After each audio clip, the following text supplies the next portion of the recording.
Je m'appelle Jean Vernaudon.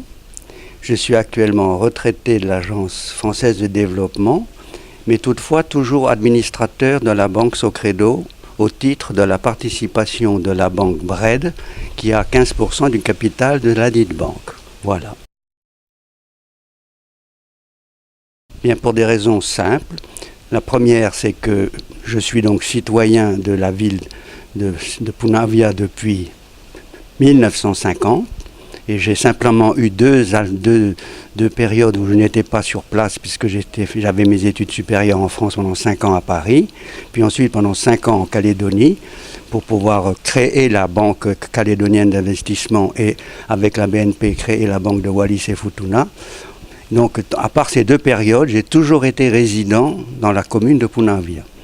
Et donc c'est vraiment une commune qui me tient beaucoup à cœur et j'ai apprécié la gestion et l'efficacité de la gestion de l'équipe de Tavanattumae et c'est la raison pour laquelle je trouvais que en premier ressort, je n'avais pas de raison de changer de liste. Mais ce n'est pas la seule raison. La deuxième raison, c'est que je suis un petit peu inquiet de la façon dont on veut transformer notre commune. Donc nous avons un site remarquable au niveau de la commune. C'est un site qui ne doit pas être gâché. Et donc il faut qu'il soit intelligemment mis en valeur.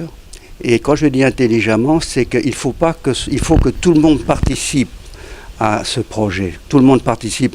C'est très compliqué, certes, parce que chacun aura des avis différents, mais néanmoins, c'est important de prendre l'avis de chacun par une consultation populaire et ensuite par le fait qu'on pourra peut-être trouver des accords entre le projet tel qu'il a été conçu, qu'il paraît être conçu à l'heure actuelle et ce que nous souhaiterions, mais ce que nous ne voulons pas et ce que je ne veux pas surtout, c'est qu'on nous impose quelque chose et que la population de Punavia n'aurait pas son mot à dire.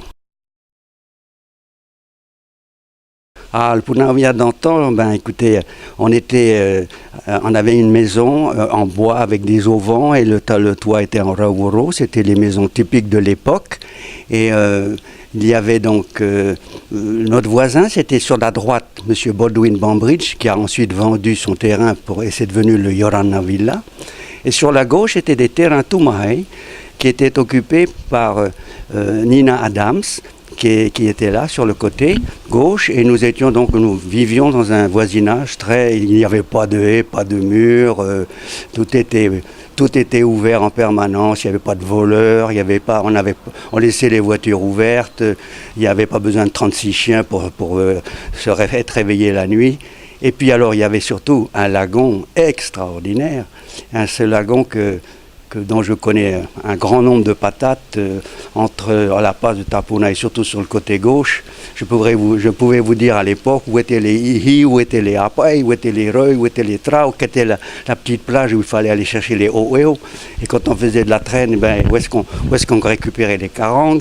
Et si on s'amusait d'aller dans la passe, ben, on attrapait, une fois sur 2, on attrapait un vogue. Alors c'était quelque chose, c'était un vrai... Et en plus, c'était encore un autre garde-manger parce que quand on allait sur le récif, c'était plein de maoas. Les paoas, il y en avait partout. Il y avait des vannas à profusion. Enfin, c'était le paradis sur Terre. Je me souviens de mes parties de football devant le cinéma de Bodwin Bambridge avec Jacques Vie, notre maire qui a été si longtemps maire et qui a tellement été apprécié, et avec les enfants de l'ancien chef Tepava. Et je veux aussi rappeler qu'une de ses filles, Hutia, travaillait chez nous comme femme de ménage, mais en fait c'était pas une femme de ménage, c'était comme une grande sœur. Et c'était l'époque où il n'y avait pas de chef, il n'y avait pas de patron, on vivait... Ce qui était formidable à l'époque, c'était dans les années 1953 jusqu'en 56, puisque c'est en 56 que je suis parti en France, une année 50, 56, 6 ans. On peut dire qu'en Polynésie, on était tous plus ou moins pauvres. Et les quelques riches, il y en avait quand même, Dieu merci, ils avaient l'intelligence d'être discrets. Ce qui fait que tout le monde était heureux. Il n'y avait pas de jalousie, il n'y avait pas de gens qui se disaient « Ah, il a une grosse voiture, moi je veux une voiture plus grosse que l'autre. » Et On était tous. Moi, j'avais un vélo, les gens allaient à pied. À Punavia, à l'époque, il n'y avait pas d'électricité, c'était des groupes électrogènes. On avait des réfrigérateurs à pétrole. Il fallait bien mettre du pétrole et pas de l'essence dedans. C'est comme ça que notre maison a brûlé quand on l'avait malheureusement confiée à un haut fonctionnaire qui n'avait pas compris la chose. Donc, on était bien, très bien à l'époque. Alors, forcément, on a toujours un peu le regret de du passé, mais c'est pas grave, c'est des regrets agréables. Eh bien, écoutez, pourquoi j'ai jamais voulu faire de politique? Parce que d'abord, j'étais à la tête d'une banque publique, la banque Socredo. Je te rappelle que la moitié du capital appartient au pays, l'autre moitié, à l'époque, à ce qu'on appelle maintenant l'AFD, l'Agence française de développement. Donc, j'étais soumis à un devoir de réserve strict et je m'imposais de le respecter. Ceci dit, je disais toujours, chaque fois qu'il y avait une élection, je convoquais toujours mon personnel en leur disant, je n'avais jamais vous demandé pour qui vous allez voter, mais je vous demande d'aller voter, parce que c'est un droit qu'on vous a octroyé, il faut l'exercer. Parce que si vous ne l'exercez pas, vous commettez une faute. Donc, et c'est la raison pour laquelle, toute simple, que pendant toutes mes années d'activité, je n'ai pas voulu me mettre sur aucun. J'ai été sollicité déjà à l'époque de Théariki, de Francis Sanfort, de Gaston Floss. Ils ont tous voulu que je sois ministre. J'ai jamais voulu. Je trouvais que je servais aussi bien mon pays en étant à la tête de la Banque de développement. Parce que je voudrais quand même rappeler que cette banque de développement, c'est grâce à elle qu'il y a beaucoup de choses qui se sont faites. Parce que on a été les premiers à faire de l'habitat social. On a construit pratiquement 1000 logements à l'époque où on avait la casquette aussi de société immobilière. Les lotissements de Hamuta, de Heiri, de Punavai plaine, mais Punavai montagne, et d'autres encore. Tout ça, c'est la Socredo qui les a construites à l'époque. Et pourquoi on n'a pas continué? Parce qu'à un moment donné, quand il y a eu la loi bancaire, il fallait choisir où on devenait banque, où on devenait société de crédit, où on était société immobilière. On a choisi d'être banque parce qu'on avait des dépôts.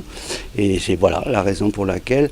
Et alors, avec notre action de banque de développement que j'ai toujours favorisée, le grand projet que j'ai mené à bien, c'est l'immobilier. Je peux dire, sans me vanter, qu'à peu près 70% des constructions individuelles qui sont faites sur ce pays, et si les gens ont un logement, c'est grâce à un prêt de la Socredo. Et je peux aussi dire que s'il y avait eu des bonitiers, les anciens bonitiers, il n'y en a plus maintenant, c'était 90% de la Socredo, les petits Marara, c'était la Socredo.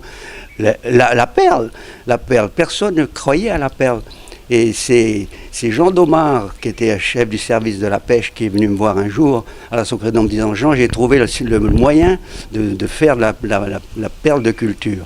Est-ce que tu veux bien nous aider ?» Alors j'ai dit « Oui, je veux bien, on va vous aider. » Et on a trouvé le premier qui a essayé vraiment, ce sont les frères Rosenthal, dans une ferme qu'ils ont construite à Manhi. Et ils avaient comme gérant Coco Chaz, un célèbre gentil organisateur du Club Med qui après a fait un petit hôtel là-bas. Et c'est les premiers qui ont fait de la perle. Et ensuite, tout ça s'est enclenché. Après, il y a eu les empereurs, les grands. Puis aussi tous les petits, toutes les coopératives familiales, toutes les coopératives, toutes les associations familiales, la perle. La Socredo est malheureusement payée pour l'avoir fait parce qu'elle a eu pas mal de déchets, mais au moins on a de la perle de culture et une des plus belles du monde. Il faut qu'ils aient confiance en leur commune, il faut qu'ils se manifestent. S'ils ne sont pas contents, il faut qu'ils le disent. Et ils le disent forcément d'abord au maire et à ses adjoints et au conseil municipal. Si on a des choses tout n'est pas parfait, vous pouvez vous améliorer. Mais en tout cas, je peux vous dire que ce qui est important, les jeunes doivent avoir confiance en eux. Il y a des projets qui se mettent en œuvre et il faut rester quand même. Ce qui est important, c'est de rester dans une échelle humaine raisonnable. N'ayons pas de projet pharaonique et de vouloir concurrencer Waikiki ou ça. Oh non, soyons nous-mêmes, soyons polynésiens, des gens équilibrés, mesurés et qui sont heureux de vivre ensemble.